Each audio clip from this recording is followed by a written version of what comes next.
माँ की ममता तो अनमोल है। जन्मदिन मुबारक हो बेटा। आज मेरा बेटा पूरे 26 साल का हो गया है। मैं बहुत खुश हूँ। माँ की आवाज़ सुनते ही बेटे के चेहरे का एक्सप्रेशन बदल जाते हैं। वो गुस्से में बोलता है, माँ अभी रात के 2 बज चुके हैं। तुझे समझ नहीं आता क्या? इतनी सी बात के लिए मेरी नींद खराब कर दी। यह बात तो तू मुझे सुबह भी बोल सकती थी। इतना कहकर बेटा फ़ोन काट देता है। थोड़ी देर बाद फिर से फ़ोन की रिंग बजती है। बेटा फिर से फ़ोन उठाता है और इस बार फ़ोन पर पापा होते हैं। बेटा इस बार आराम से बात करता है। थैंक यू पापा, आपने मुझे बर्थडे विश करने के लिए फ़ोन किया, वो भी इतनी रात को। पापा कहते हैं, नहीं बेटा, मैंने तुम्हें मुबारकबाद देने के लिए नहीं, बल्कि ये बताने के लिए फ़ोन किया है कि तुम्हारी माँ बिल्कुल पागल है। वो इतनी पागल है कि पिछले 1 महीने से मुझे हर दिन तेरा बर्थडे याद दिलाते आ रही है। वो इतनी पागल है कि तू हमसे सैकड़ों किलोमीटर दूर है, फिर भी उसने यहाँ पर खुद अपने हाथों से तेरे लिए केक बनाया है। ऊपर से ये जीत कर बैठी है कि जब तक तुझे विश नहीं कर देती तब तक ना खुद खाना खाएगी ना मुझे खाने देगी।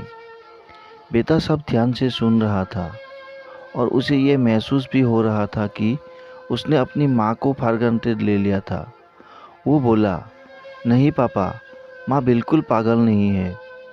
पापा कहते हैं, नहीं बेटा, तू अपनी माँ के पागलपन को नहीं जानता, मैं जानता हूँ। वह तो 26 साल पहले ही पागल हो गई थी, जब डॉक्टर ने उसे कहा था या तो हम बच्चे को बचा सकते हैं या आपको। उसने बिना 1 सेकंड भी सोचे बच्चे को बचाने का फैसला ले लिया और मुझे भी कसम देकर उस फॉर्म पर साइन करने के लिए मना लिया था, जिस पर लिखा था उसकी ज़िंदगी इस ऑपरेशन से खतरे में है और अगर उसे कुछ होता है तो उसके जिम्मेदार डॉक्टर नहीं होंगे। अब तू ही बता, बिना तुझे देखे जो औरत तेरे लिए मरने को तैयार हो जाए, उसे हम पागल नहीं कहेंगे तो क्या कहेंगे? इतना कहकर पापा ने भी फ़ोन रख दिया। बेटे ने भी जब यह महसूस किया था कि वह जो कर रहा था वो भूल नहीं, गुनाह था। हाँ, एक बार किसी इंसान को दुख दो तो कोई बात नहीं, लेकिन भगवान को दुख देना गुनाह ही होता है और माँ भगवान से कम नहीं होती। पछताव के आंसू उसकी आंखों से बह निकले। सवेरा होते ही बेटा अपने घर की ओर रवाना हो गया, अपने माँ बाप से माफ़ी मांगने के लिए। घर पहुँचते ही उसने पहले माँ से माफ़ी मांगी, जिसने उसे गले से लगा लिया। फिर वह अपने पापा से माफ़ी मांगने लगा। पापा ने कहा, कोई बात नहीं बेटा, जा तू वापस चला जा। तेरी माँ हमेशा कहती थी कि तू उसे बुढ़ापे में संभालेगा, लेकिन मैं उसे समझा दूंगा। जैसे आज तक मैं उसे संभालते आया हूँ, वैसे ही आगे भी मैं उसका ख्याल रखूँगा। उसे भी यह समझ लेना चाहिए, जो बेटा उसके एक फ़ोन करने से परेशान हो जाए, वह उसे उम्र भर क्या संभालेगा। बाप की ऐसी कड़वी बातें सुनकर बेटे की आंखें बहने लगी। वो सर झुकाए अपने बाप के सामने चुपचाप खड़ा रहा।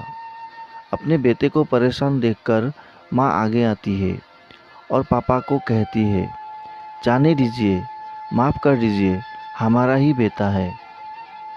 माँ की ममता का मोल ना कोई लगा पाया था, ना कोई लगा पाएगा।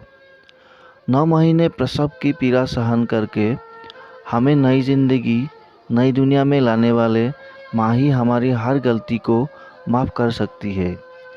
पिता अगर तमाशा ना मारे तो बेटा सर पर बैठ जाए, इसलिए पिता का सख्त होना भी ज़रूरी है। माता पिता को आपकी दौलत नहीं, बल्कि आपका प्यार और वक्त चाहिए। उन्हें हमेशा खुश रखें। माँ की ममता तो अनमोल है। आशा करता हूँ कि ये छोटी सी कहानी आप लोगों को पसंद आया होगा। कहानी अच्छी लगी तो वीडियो को एक लाइक, शेयर और चैनल को सब्सक्राइब जरूर कर देना दोस्तों। वीडियो को देखने के लिए आपको बहुत बहुत धन्यवाद।